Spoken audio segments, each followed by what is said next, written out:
Excited about playing in Kansas City? Yeah, we just went over there, well, how long has it been? Just a month ago. But yeah, we'll be excited, and we'll get a chance to play a Pac-12 team. It's off to a good start, and playing Syracuse the game before we play Washington hopefully will help us a little bit, because Mike obviously is going to do a lot of the same things that they do at Syracuse.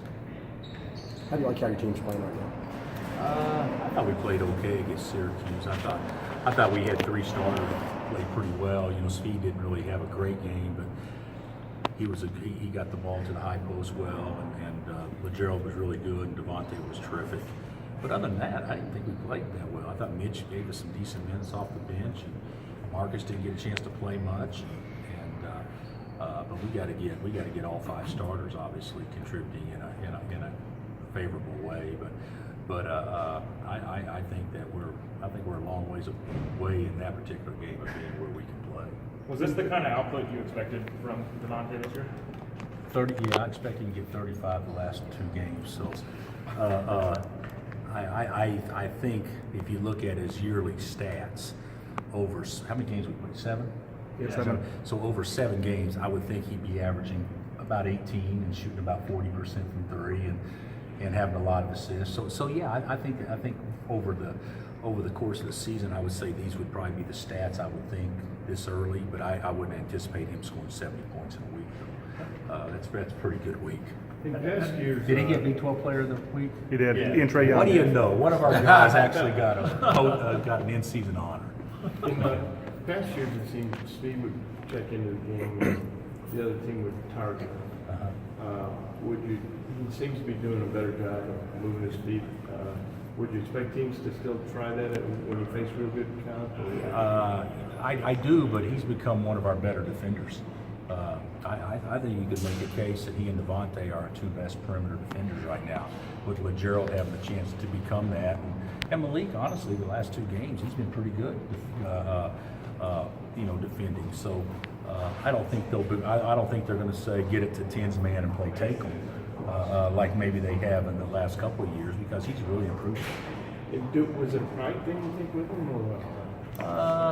I don't know if it's pride. I think he's always had unbelievable pride. I think it's just more of maybe a confidence or maybe a little bit of an extra effort to maybe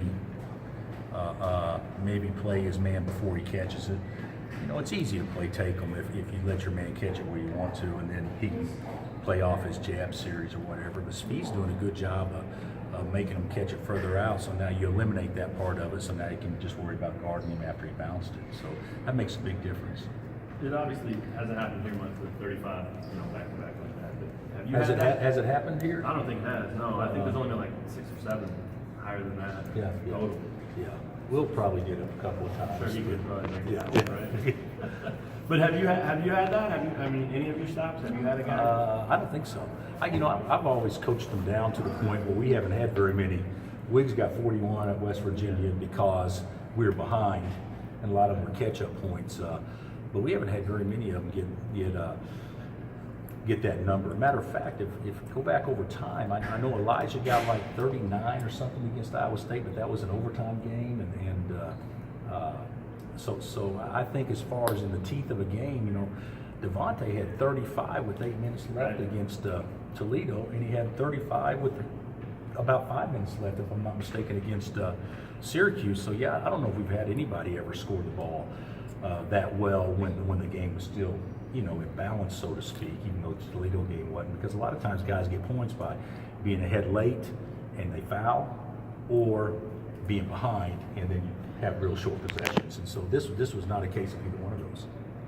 Bill, has the skill level of the guys on your red team made you guys a better team this year? I think they will, without question. If you look at our red team, if Billy's on the red team along with Diedrich, that's as good a front line as we're going to go against. And then you have KJ and Sam. Those are pretty good guards. I mean, I'm not saying all league, but those are good guards. And you throw Charlie in there, that's a pretty good red team. So I think that, and we hadn't even mentioned Clay, and Clay's been one of our best performers so during the games. And so I think the red team is definitely going to help us a lot. I'll say this, like the other day we played the red team for a 10-minute scrimmage up and down, and they scored 34 points on us in 10 minutes. It's not uncommon for them to score 25 in 10 minutes, run a clock. So that means they would hang 100 on us easily if it was a 40-minute game. So even though it's enough to make me mad, it's probably good for us. Were you able to meet with Billy's mom at all? No, I wasn't able to. I really hadn't even talked to Billy, but he'll be here in just a little bit. And like I told you guys before, there was nothing to that other than what I said in that statement. So no change. Yeah, nothing's happened in the first 4 hours of this day today, to my knowledge. What are your plans for James? Anything new? I'm going to watch him practice today and tomorrow, and if he does well, we're going to let him suit up and let him play on, not play, but let him suit up and be on the bench on Wednesday. So, and I'm sure he will. I'm really impressed with him as a kid. He seems bright. He's picked up stuff, even though we hadn't thrown anything at him hardly, but pretty good. And I think he'll know his role. And he's hard for Udoka to score on. He's a one heavy body that we can put down there that can lean on him and probably be just as strong, just as strong and have even a better base than Doak to kind of push him out. So I think this is good for Udoka. How's Billy dealing with kind of being in limbo like this? I don't think he's doing great. I think it would be real surprising if anybody does great when you're in limbo like this. But I think his attitude's been really good. But just because someone's attitude's good doesn't mean that they're not hurt inside. And I think that's the case with him. But, it's unfortunate because the way this system is set up and the way that we're attacking this, and when I say attacking, I mean that in a literal sense. We are trying to resolve this as quickly as possible. It's just not going to be something that happens as quick as we want it to happen. But we're very hopeful that we are nearing the conclusion to the point where maybe we can find something out in the relatively near future. But I don't think that's going to be by Wednesday. Just the way